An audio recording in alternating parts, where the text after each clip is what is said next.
Cada vez que você tem um pensamento prejudicial, que você tem raiva, que você pensa em vingança, que você tem medo, que você tem ansiedade mórbida, você está criando as moléculas de água que são tão feinhas como das águas mais poluídas. Nós criamos isso. A nossa mente cria a realidade. E nós podemos mudar essa realidade através de mudança da nossa maneira de pensar e de ver e atuar na realidade. Isto é transformação. E é transformação de cada um de nós.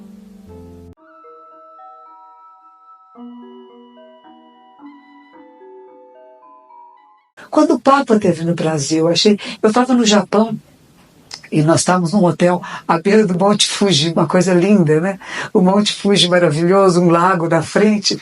E eu não imagino se eu ia ver televisão, mas a minha aluna que ficou 4 anos no mosteiro sem televisão, ela entrou no quarto e teve... E o que estava passando na televisão? O Papa visitando a Rocinha. E alguém perguntou a ele, mas o senhor não tem medo de ir à Rocinha? Ele disse assim, medo do quê? Eu posso morrer em qualquer lugar. Eu não tenho medo da morte. Eu estou pronto. Eu estou sempre pronto. Será que nós estamos? Se nós falamos de vida, nós temos que falar de morte. Porque uma não existe sem a outra. Nós só estamos aqui porque muitas pessoas morreram, senão não tinha lugar para nós. E foi importante que eles morressem, sabe? Inclusive para a gente herdar algumas coisas. Herdar a terra. Não estou falando só de coisas materiais, essas também são boas, mas estou falando de herdar a terra.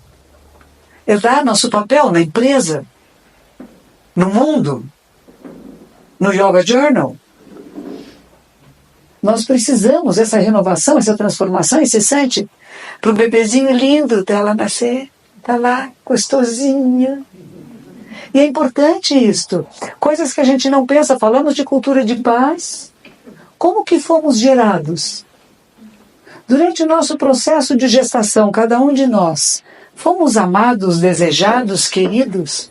Nossos pais e nossas mães entoaram hinos? Fizeram orações e devoções verdadeiras? Não brigaram? Não se odiaram, não falavam palavras grosseiras? Eles realmente estavam contentes com a vinda deste bebezinho? E depois que eu nasci? Com quem me deixaram? Eles cuidaram de mim, me embalaram, me amamentaram? Como que eu fui cuidada? Porque tudo isso faz ser quem eu sou agora. Este amor ou não que eu recebi, este cuidado ou não que eu recebi. Quem eram as pessoas que foram pagas para cuidar de mim? Elas eram bem capacitadas? Eu pago elas melhores do que eu pagaria um professor universitário? Eu acho que professores universitários precisam ganhar mais. Mas aí meus bebês já estão em idade de discernimento. Quando eles não tinham idade de discernimento, com quem eu os deixei? Que valores foram transmitidos? Que ternura ou não ternura receberam? Que revolta também pode ter crescido em relação aos pais? Porque pegamos o olhar de quem nos cuidava. É interessante isto. Tudo isso faz parte da criação de um ser humano que se transforma em um átomo de paz. Recebeu ternura, recebeu carinho, foi ouvido, foi reconhecido como um ser humano, não como uma criança sai da sala, mas criança fica na sala. Margaret Thatcher uma vez comentou sobre isso. Ela disse assim, meu pai, desde criança de 3 anos, eu assistia às conversas políticas dele.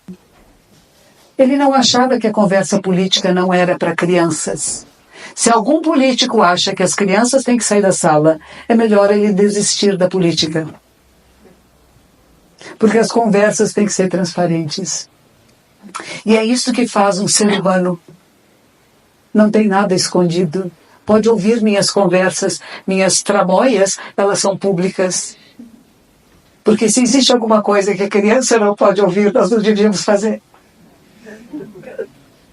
Então, se não fizeram isso conosco, cabe a nós fazermos isso agora. Se estamos falando de cura da terra, nós estamos falando de como nós vamos nos transformar e nos tornarmos esse átomo de ternura, de paz, de modificação, de transformação. Eu tenho que olhar em profundidade. Meus avós tinham escravos. Meu avô, quando nasceu, tinha um menino escravo, que para brincar com ele, eram 17 irmãos. Cada menininho que nascia ganhava um escravinho para ser o companheirinho dele, que ia cuidar dele.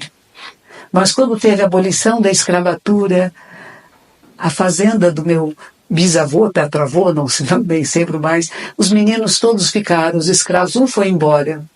Do primo dele foram todos embora. E eles trabalharam contra a escravatura. Então, sabe o que eu faço hoje? Eu faço parte do grupo que fala, vamos apreciar a negritude. Que bonito que há negros no Brasil. A maior parte da nossa população é de negros ou negros descendentes. A maior parte da nossa população. A mãe África, que nos traz conhecimento e que trouxe o leite, do qual os meus ancestrais beberam para sobreviver. Como que eu posso discriminar e desrespeitar? Como que eu posso achar que eles são seres inferiores e que merecem papéis inferiores na sociedade? Cultura de paz significa inclusão. Inclusão de todos os seres. De compreender culturas diferentes. Nós compreendemos aqui a cultura da Índia. A Índia é um país pobre. É um país em ascensão, mas há muita miséria. Eu fui visitar a Índia uma vez, com um grupo de yoga. Eu me separei do grupo de yoga para ir conhecer Bodh Gaya, que é o lugar onde Shakyamuni Buda teve sua experiência iluminada. Desci em Varanasi, já foi uma aflição descer daquele trem. Primeiro me puseram num trem. E o guia que não estava, não tinha guia, era eu mesma e o trem. E o trem parava no meio da estrada. Vocês que já foram aí sabem disso, né? De repente o trem para. E cada vez que o trem parava, eu levantava muito aflita, pegava minhas malas, porque era trem de dormir, né? Você dormia. Eu tirava as malas debaixo da cama e ia para a porta. Não tinha, a porta não abria, porque estava no meio da estrada, na escuridão. Isso eu fiz várias vezes durante a noite. E cada vez, às vezes que o trem parava numa estação, as pessoas dos outros vagões, que eram os vagões das pessoas mais pobres, que não estavam no vagão, que tinha leito, etc., eles desciam desesperados para pegar água nas suas garrafinhas, aquela água que nos disseram, não beba de jeito nenhum, nem escove os dentes com ela. Índia é um país pobre, riquíssimo em espiritualidade, mas um país muito pobre. Eu vi muita miséria. Eu vi pessoas em volta de Bodh Gaya, onde Buda teve a sua experiência iluminada. Tinham pessoas pedindo esmolas nas suas tigelinhas de metal, com as mãos embrulhadas, as pontas dos dedos, consumidas por hanseníase. A hanseníase no Brasil está quase que praticamente extinta, mas ainda existe lá. Crianças completamente deformadas, sem rosto, sem olhos. Então é um país onde há muita pobreza. O que nós fazemos pela Índia? Nós podemos pegar as coisas maravilhosas que tem lá, os seus cantos, a sua devoção. Mas quando nós visitamos a Índia, o que nós fazemos pelo povo indiano? Isso me impressionou muito. Todas as noites, depois das nossas passeios pela cidade, nós nos reunimos para meditação. E as pessoas tinham muitos comentários de como eu estou vendo a Índia. Eu falava, mas como a Índia está nos vendo? Como que a Índia nos vê, a nós, visitantes? E teve uma coisa interessante, quando estava em Varanasi, era o dia de Shiva. E tem lá o grande templo dourado de Shiva. Aí nós tínhamos um guia, éramos 5 ou 6 pessoas. E o guia disse, não, você não pode entrar nesta rua. Tinha um policial, não é? E que revistava as pessoas e via se tinha metal, todos com metralhadoras, armas nas mãos. E ele dizia, não, ali não pode entrar, ali é só para indianos. Aí eu vi um casal loirinho saindo, eu falei, se o casal loirinho saiu, eu entro. Aí eu entrei, mas o resto do grupo não quis me acompanhar, porque estavam respeitando o guia, que está certo, respeitar o guia é bom. Eu não respeitei o guia, eu entrei. Aí quando eu estava na porta do templo, tinha uma policial. E eu falei para ela, eu quero entrar. Ela disse, não pode. Eu falei, pode. Ela disse, não pode. Eu falei, pode. Aí eu falei para ela, eu sou uma monja. Ela disse assim, já sei, você é sadhu. Aí eu gostei, eu sou sadhu. Você sabia que eu sou sadhu? Eu sou sadhu. Aí ela disse, então pode entrar, mas não pode levar só bolsinha. Eu tinha uma bolsinha e tinha me dito, não perca seu passaporte, sua passagem, porque na Índia, se você perder, você está perdida. Para você recuperar, conseguir outro, vai ser horrível. E eu lá com a minha bolsinha, o que eu faço? Aí tinha um comerciante que vende aquelas ofertas que a gente faz, pipoca, coco. É interessante, açúcar, são as ofertas que fazem para as deidades, né? Então, eu olhei para aquele comerciante e falei, bom, é aqui que eu vou deixar minha bolsinha mesmo. Falei, posso deixar? Disse, pode. Olhei para o policial e disse, você está de olho, né? Porque eu vou deixar minha bolsinha aqui. E eu entrei. O chão coberto daquela água com leite, né? A coisa tão linda. E as pessoas todas se abaixam até o chão, molha a mãozinha no chão, põe na cabeça Namah Shivaya, Namah Shivaya, Namah Shivaya. Que coisa forte, devocional, tão bonita. O Brahmani, quando me viu chegando perto do símbolo de Shiva, ele jogou as outras ofertas para que eu pudesse fazer as minhas. Depois me levaram até uma outra sala onde tinha um outro Brahmani sentado. Brahmani é um homem, com uma sunguinha branquinha aqui pendurada. Aí ele olha para mim e ele diz assim, o que você trouxe? Você vai fazer uma oferta em dinheiro? Eu não podia, meu dinheiro ficou lá fora. Eu não tinha dinheiro para dar para ele. Ele disse assim, não tem importância. Ele aceitou minhas ofertas, me deu outras, me deu um colar de flores, né? E aí ele desenhou na minha testa o símbolo de Shiva. E eu saí toda alegrinha. Aí quando eu saí na rua, e eu olhei para as pessoas e vi do meu grupo de amigos, estavam lá. Eu falei, olha os estrangeiros. De repente uma coisa mágica aconteceu, não é? Lá estão eles, os estrangeiros, porque estou eu, indiana, eu de Shiva, filha de Shiva, indiana, feliz da vida, contente, visitei hoje o templo sagrado, estou purificada, e os estrangeiros. Aí fui à beira do rio Ganges, meditei e tal, muito bem, e aí tinha uma aluna minha, que é uma praticante de yoga, disse assim, me traga um pouco de areia do Ganges, Varanasi, onde tem os crematórios. A areia do Ganges em Varanasi é sujinha, ela não é bonitinha. Aí eu fiquei andando para ver onde tinha alguma areia que não tivesse fósforos queimados, flores velhas, pedaços de cinza, restos de comida, tudo que é oferecido para o rio, né? Está tudo ali no chão. E de repente eu vejo uns menininhos pequenininhos olhando para a beira do rio. E tinha um cachorro querendo comer alguma coisa. E eu falei para os menininhos, veja, nós humanos cremamos os nossos mortos, né? Mas os bichinhos não cremam. Por isso que está ali o bichinho. O menino olhava para mim, olhava para o rio, olhava para mim, olhava para o rio. Aí quando eu olhei, não era um bichinho. Era um bichinho humano. Era um menino, porque até os 12 anos não são cremados. São jogados no rio com uma pedrinha. E tinha arrebentado. E o corpinho veio, e o cachorrinho tentava comer. Eu falei, olha o que Shiva está me mostrando. Shiva é símbolo da transformação. Sem essa transformação, a vida não vem. É disso que eu estou falando, está tudo se movendo e transformando o tempo todo. O cachorro puxava a orelhinha, parecia borracha, tchum, tchum, e não tirava. Foi na boquinha, não tirava, estava azulzinha. Aí chegou um outro cachorro que espantou este e foi na barriga, esse era mais esperto, ele comeu espaguete. Que maravilha. Eu falei, o que eu vi? Eu tenho um cachorro que dorme na cama comigo. Eu falei, o cachorro que dorme na cama comigo é o cachorro que me come quando eu morrer. Eu sou alimento de cachorro.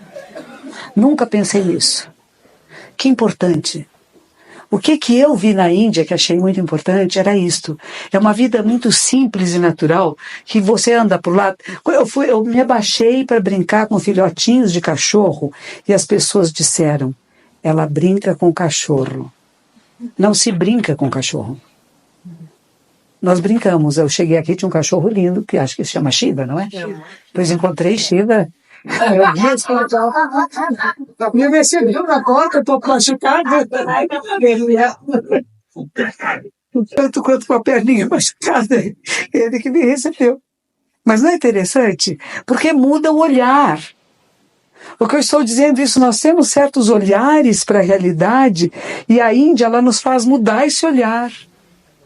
Porque tem gansos, tem patos no meio da rua, tem macaco, tá tudo junto. O boi sagrado, coitadinho, é doente, é pesteado, não é um boi bonito, gordo, né?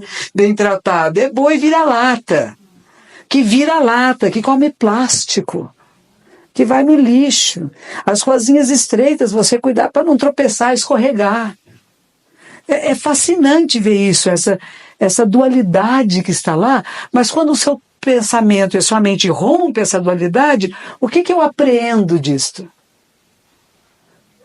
Por que nós temos tantos líderes espirituais que vão na Índia aprender e vêm para o Ocidente nos ensinar a olhar? Nos ensinar a ver de novo a realidade sobre um outro ângulo, e um ângulo de que nós somos corresponsáveis pela vida da Terra e que nós podemos mudar. Não é que eu só mudo a cidade de São Paulo, eu mudo a Índia. No dia que eu estava lá também estava indo um congresso de Mahatma Gandhi, e os posters que tinham pela cidade eram dizendo: temos que empoderar as pessoas. Porque se eu acredito de uma certa forma muito pequena na lei do karma e das castas, eu nasci numa determinada casta, eu tenho que só esperar morrer, porque é só na próxima vida que alguma coisa melhor pode acontecer. E o que o Gandhi dizia: não, gente, nesta vida você tem direitos. Você tem direito à saúde pública de qualidade, você tem direito à educação, e eu falo de educação que é muito mais do que ler e escrever. Nós falamos de educação ambiental, de ter respeito à vida. Sai Baba estava aparecendo na televisão naquela época em que eu fui, fazendo uma campanha pelas águas, porque as águas da Índia estavam poluídas. E poluídas por quê? Porque as pessoas defecavam na mesma água do mesmo rio de onde pegavam para fazer seus alimentos e estavam ficando doentes. Então eu acredito que nós desenvolvemos a nossa capacidade de ver com mais profundidade a realidade que nos cerca e poder fazer com que o maior número de pessoas perceba que somos a vida da Terra. Que cada gota d'água é muito importante. Que o nosso rio Tietê é lindo, o Pinheiros é maravilhoso, e que eu amo esses rios, e por amá-los, eu quero que as pessoas os respeitem. Porque cada vez que eu falo mal do meu rio, eu faço com que ele fique mais feio. Lembram daquele japonês que fez um trabalho sobre as moléculas de água? Masaru Emoto. Não é isso? Masaru Enomoto, né? Que coisa bonita! Você fala uma palavra amorosa, um canto de respeito, e todas as moléculas de água, não só dos 75% do nosso corpo, mas de tudo que está aqui, e aqui nós temos, embora nesta seca em que estejamos, tem moléculas de água no ar, elas ficam lindas, cristalinas. Cada vez que você tem um pensamento prejudicial, que você tem raiva, que você pensa em vingança, que você tem medo, que você tem ansiedade mórbida, você está criando as moléculas de água que são tão feinhas como das águas mais poluídas. Nós criamos isso. A nossa mente cria a realidade. E nós podemos mudar essa realidade através de mudança da nossa maneira de pensar e de ver e atuar na realidade. Isto é transformação. E é transformação de cada um de nós.